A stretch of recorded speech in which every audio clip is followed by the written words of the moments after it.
Hardwood Hollow Bushcraft.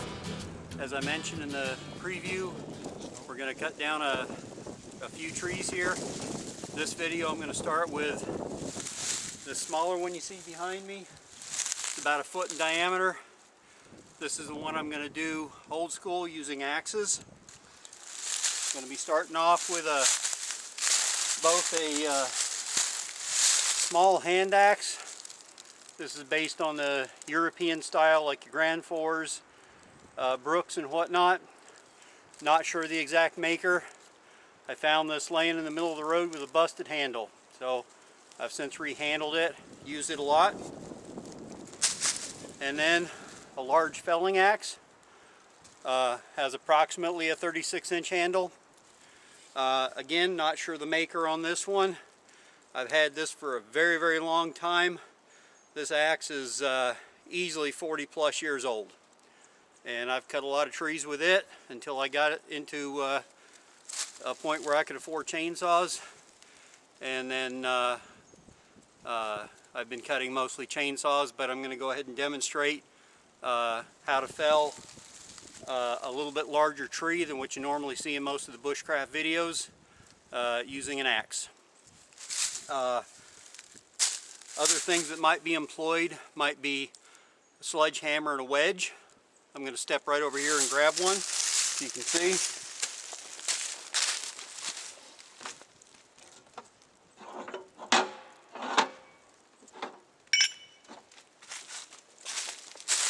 I have two different wedges here.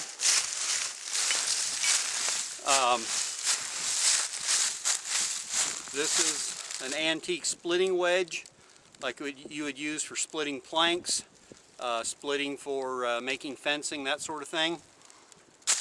And then this is a firewood splitting wedge.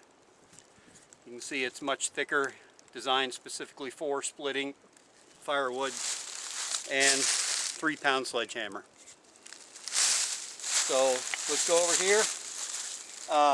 Very important things whenever you are going to be cutting a tree, whether you're using an axe or whether you're using a chainsaw. Very important. Clear the area at the ground of any and all obstructions that might trip you up. So some of this little stuff, while it doesn't look like much, can trip you up. So we'll just cut it, get it out of the way, so that it can't trip you up.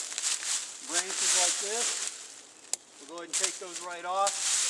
Those are eye pokers.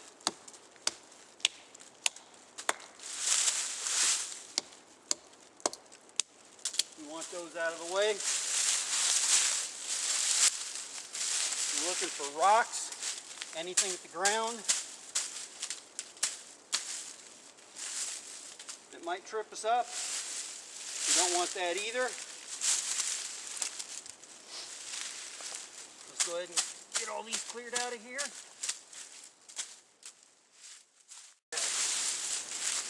So we got the trunk cleared, we got the ground cleared, nothing in the way that we can step on or trip on. Now, you want to look at the tree, and you want to look to see, going up the trunk, what direction the tree is leaning already.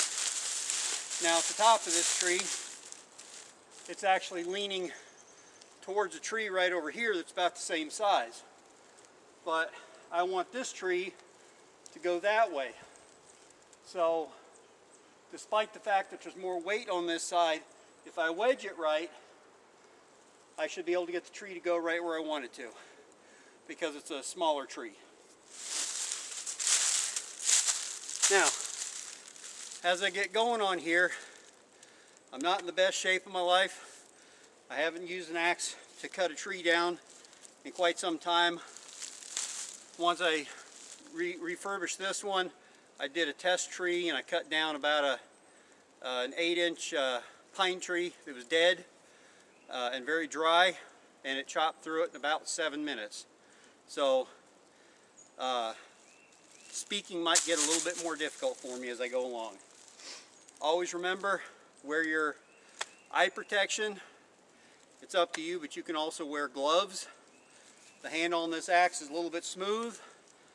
For this application, I'm going to go without gloves. The other thing, absolutely positively, always have a very sharp axe. A dull axe is more dangerous than a sharp axe because you have the possibility of it deflecting off the tree, bouncing back and potentially hitting you. And wear safety boots. Alright, so you look in the direction that you want it to fall, and one gauge I do is I'll put the axe flat against the tree with the handle pointing in the direction where I want it to go, and that's how I decide where I'm going to wedge it. Now I'm leaving all my stumps high because I have a neighbor who's going to come over who's got a backhoe and he's going to dig all the stumps out for me. So eyeballing down my axe handle, seeing where I want it to fall, now it's going to tell me where I want to wedge it. So I'm going to wedge it here. So we'll make a starter mark, and here we go.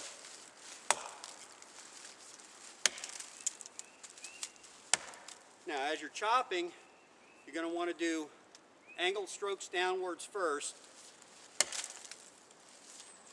And in case anybody's wondering, this is an oak tree. And then you're going to want to periodically alternate with a straight stroke. And this is where having those safety glasses on is going to come in handy, because those chips are going to fly everywhere when you do your straight stroke in.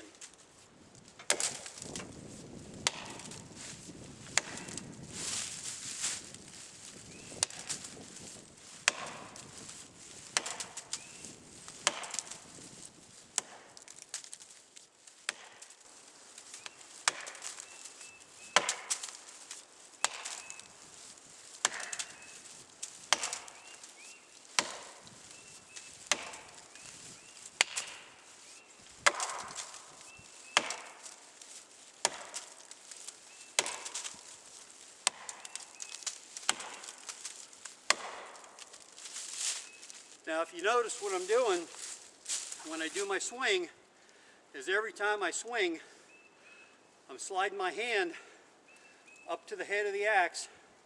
As I bring it back, I'm sliding my hand back down to get my full power in the swing.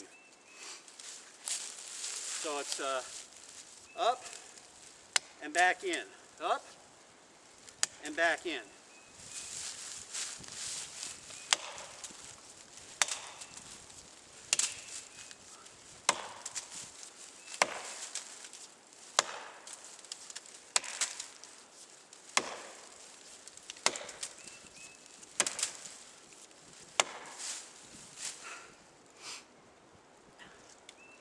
If you're out of shape, even if you're in shape, that's a lot of work. Now you notice if you ever watch the lumberjack competitions, they have a very broad blade and it's got a heavy back. So it actually has the front of a chopping axe, but the rear is shaped more like a splitting maul a little bit, which gives them a lot more weight in their swing. This is probably a 3.5 pound axe. What they're swinging is probably a 5 pounder, maybe even heavier. That does make their chopping go quite a bit faster. But you'll see, this is why I didn't really pick a much larger tree than this. Just due to my being, like I said, somewhat out of shape here. Something I'm working on, but it takes time.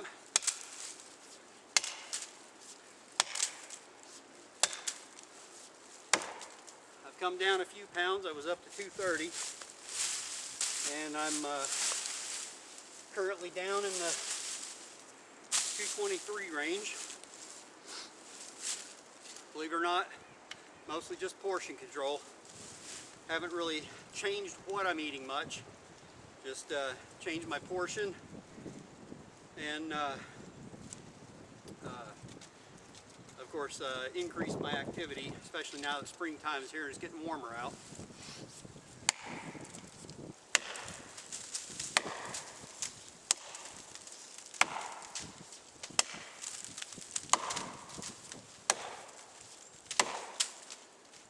Now let me bring you in close. You can see how this wedge is looking.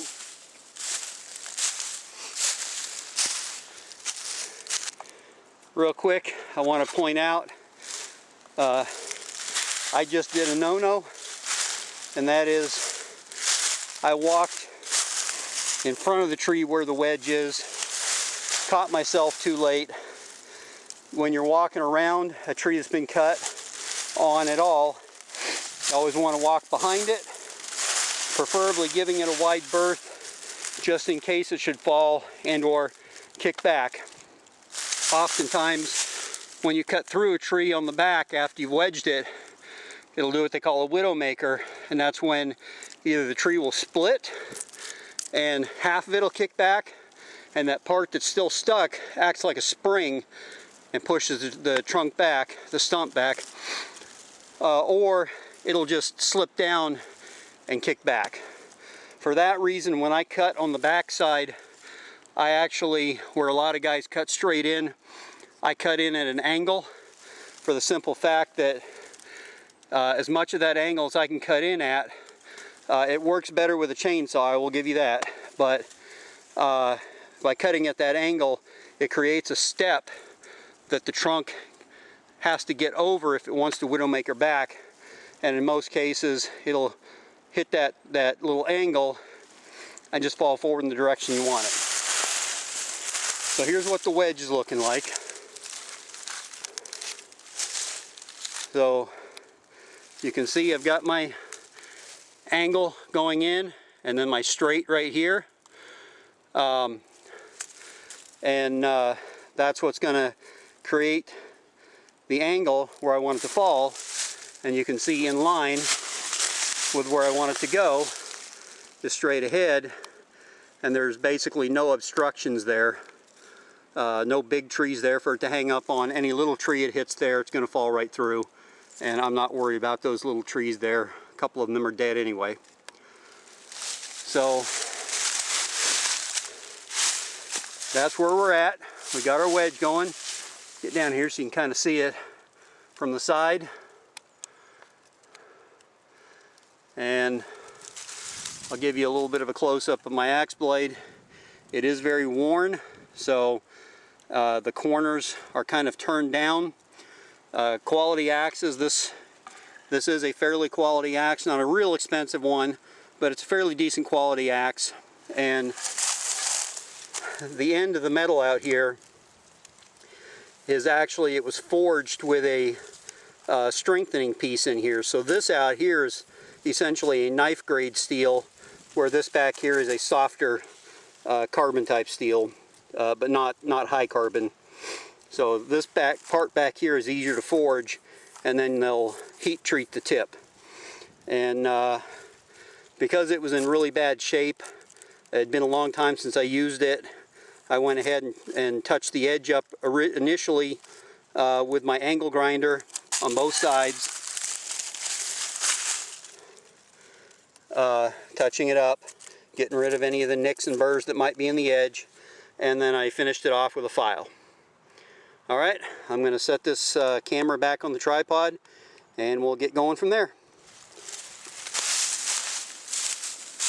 Remember, always walk behind the cut.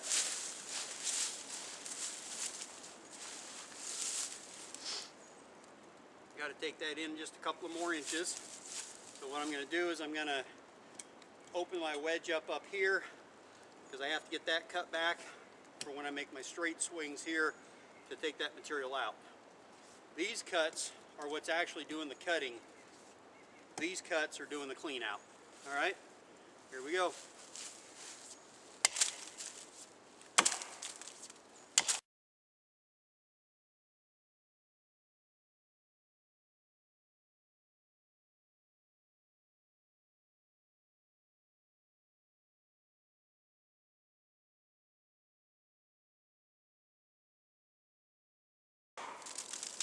Now remember, no matter how experienced you are, how many trees you've cut down in your life, absolutely every single tree is different, and it's always going to be one of the most dangerous things you do in the woods is felling a tree. Especially if it's a bigger tree. You know, I would start a big tree at 10 inches or above, especially if you're axe cutting it, even if you're chainsaw cutting it. It's a big enough tree. Figure this tree that's about a foot in diameter at the base has got to be well over 30 feet high. So if that came down on you, that could be a hazard. When you're setting up your camps in the woods, you want to walk around your area a good 20-30 yards and look for any standing trees that may be dead. If it's a windy time of the year in any way, shape, or form, it's best if it's standing deadfall. If it could hit your shelter, either move your shelter, or if you have the equipment and the tools with you, go ahead and take the tree down. Only if it's deadfall. If it's living, unless it's got some severe damage like a split or something, you don't want to take it down unless you absolutely have to, for shelter building, that sort of thing. But only take the live trees down for shelter if you're in a flat-out survival scenario. If you're just out camping, you're better off, like I said, either taking down deadfall that's nearby, standing dead trees, or just moving the shelter where the tree, if any branches fall out of the tree in the wind, they can't hit your shelter.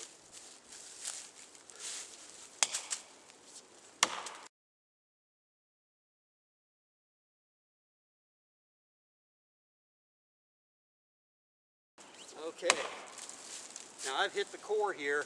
I can see the dark meat at the center of the core. Before I ever start cutting on this side, I want to try and get completely through that dark core if possible. That way I'm past halfway, and that way when the weight takes over, gravity takes over, the tree's going to fall towards the wedge. The one thing you want to watch out for, and as soon as you see the tree start to go, always get back, and you want to go straight back away from the direction, perpendicular to the direction the tree is falling. So if the tree's falling this way, I want to go backwards. I don't want to go that way. You never want to turn your back on a tree when it's falling. So again, that's why it's good and smart and wise to have your path behind you clear so that you can backpedal. I mean, glance over your shoulder so you're not tripping over stuff, but never fully turn your back on a tree unless you already hear it doing something really wild, because then you want to get away very fast and make a lot of distance very fast. So with very rare exception, never ever turn your back on a tree you're cutting down. Always get back and watch it just in case it wants to twist. Could be something simple as a gust of wind hits it. It's windier up there than it is on the ground. You don't know what it's like up there. You can only gauge by watching the tops. Right now is a good and a bad time for taking trees down. It's a good time because there's no leaves on the tree. The tree is lighter weight and it's less susceptible to the wind affecting it. But the bad reasons are that looking up in the treetop, without any leaves, the tops don't move that well. So it's really hard to gauge how the wind is blowing on them up in the tops. Another advantage of doing it this time of year, if you live in an area like I do where ticks are bad, a whole lot less chance of getting ticks on you this time of year. In another month or so, the ticks are going to be nasty up here, especially when the trees start leaving up, grass starts growing up. That's when it can be a problem. You actually have a better chance of getting ticks off grass, tall grass, than you do off trees, but they have been known to get up in the trees. They get on the leaves. You brush across the leaves, they brush off on you. So if you want to use natural insect repellents, pine tar soap, if you can't find it locally, you can get it online. Has really good properties once you've washed with it to keep ticks and mosquitoes and stuff away. Another thing is you can get sprays made out of eucalyptus and lemon oil, also very, very good. I would give you one hazard about using the eucalyptus and lemon oil, and that is, don't spray your forehead above your face. If you wear hats like I do, I'll spray it on the top of my hat and the underside of the bill, but stay away from the brim and don't get it on your forehead, because when you start to sweat, it's not waterproof. It will run down in your eyes and it burns like a son of a gun. There's your little extra tip for the day on natural insect repellents. If you live out west or in a tropical area where there might be eucalyptus trees, you can take those eucalyptus trees, take the green leaves, just as they are, you can rub them on your arms and legs and wherever, and that in and of itself has the eucalyptus oil. That'll help keep the insects off your skin as well. I've never done it, but I've read there's a way you can boil the leaves down, and then as you're boiling the leaves down, the oil comes to the surface. As the water cools, you can take a paper and run it across the surface of the water and soak the oil up off the surface, which of course is lighter than water, so it'll float. You do that multiple times and let the towel dry in between, and that towel will eventually get coated with eucalyptus oil, which you can then use. If you have eucalyptus wood to burn it in your campfire, throw a log or two in with whatever else wood you're burning. The eucalyptus oil goes up in the smoke. Eucalyptus smoke is almost a very dark gray to black because of the amount of eucalyptus oil that's in the tree. So, a little tip there.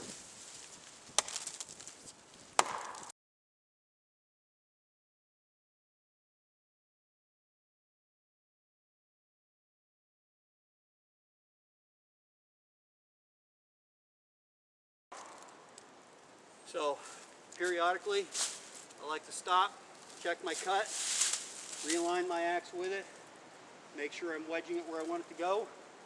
We're still on. Double check from the other side of the tree. Still on target. Well, there's one of the things I was telling you about. Those are briars. I did not clean those briars out of the way. Let me get the hatchet.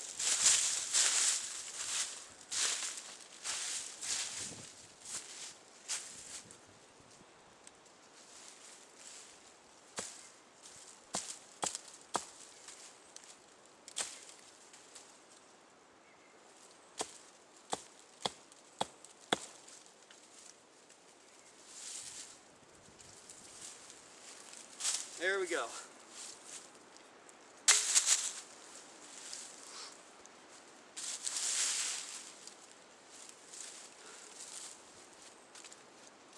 Just about through that core. As soon as I see that core gone, I'm going to move to the back.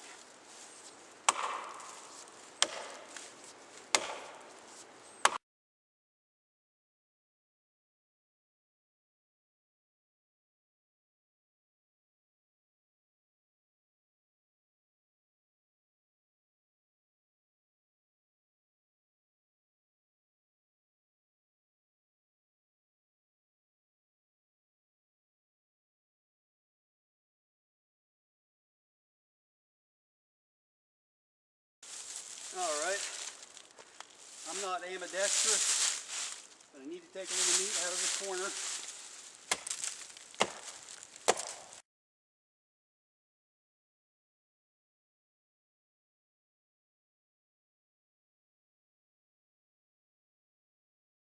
Alright.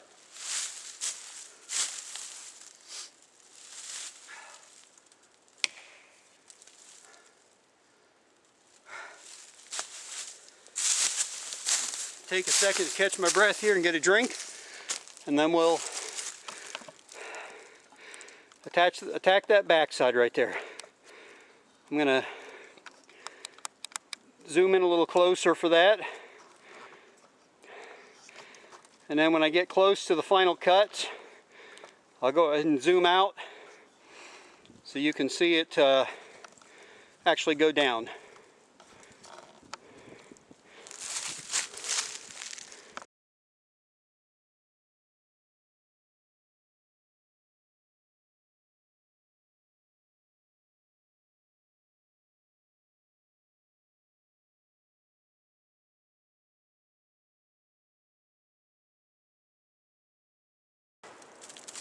Actually, it's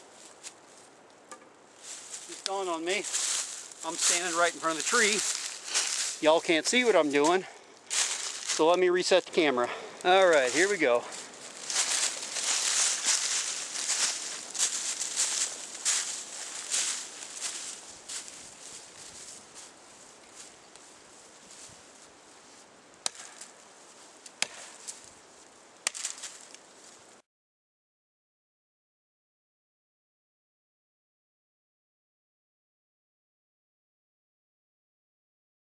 Sound is very important. So in between chops now and again, I'm going to stop and I'm going to listen to see if I hear it cracking. It's going to be cracking from this side as the tree starts to fall. That's what I want to listen for.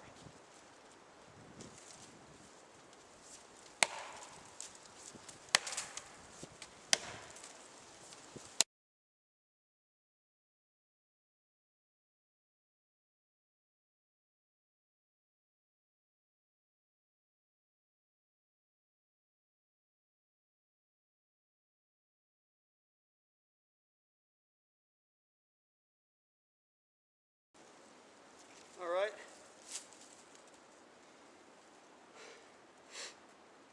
I'm going to come around there, take the camera further back, set it up so we can actually watch the tree fall.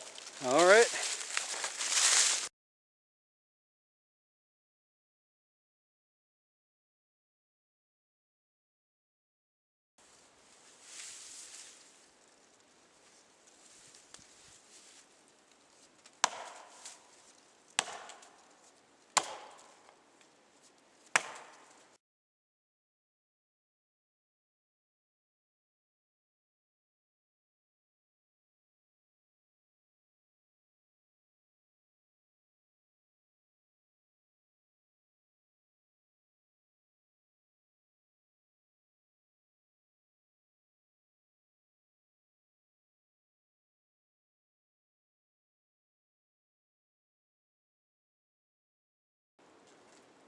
All right, here it goes.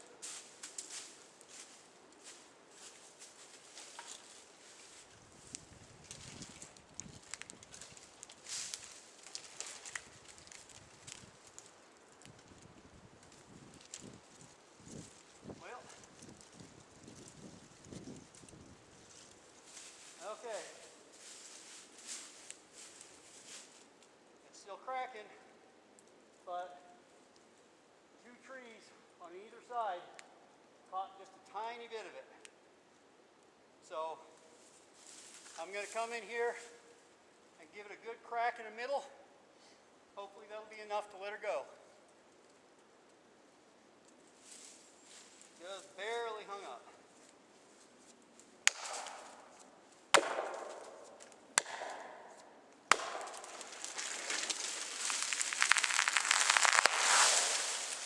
Alright. There we go. Fell pretty much straight in line where I wanted. Actually went just a tiny bit to the left, which is fine. There's nothing there in the way. So now I just have to clean this up a little bit. Now we'll let the trunk go completely, and that's how you fell a tree in the woods with an axe.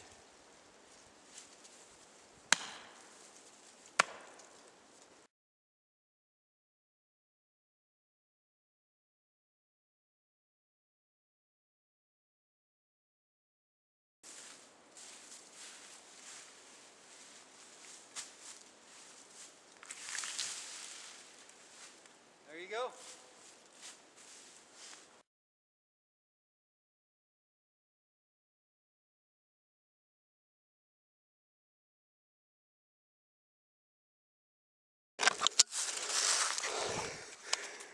All right, this is Out of Breath Dan, Hardwood Hollow Bushcraft.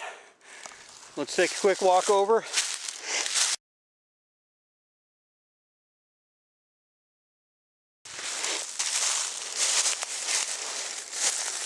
There's the tree. Straight down on top. See, it's a pretty good diameter, about a foot. There's where we cut off. And there's the length of the tree. Now from here, you would take your hatchet, your hand axe, and you would go ahead and clean all the branches off the trunk. And then up there you would cut it to length, whatever length you need. And then you start cutting it between here and there, whether it be for firewood or log for a cabin or whatever. So there you go.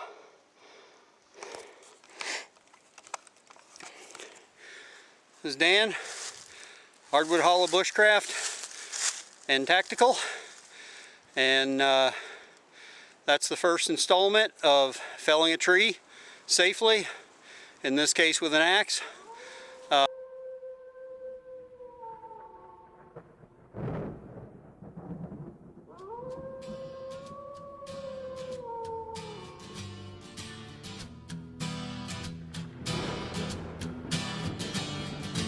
Storm clouds are building above the timber.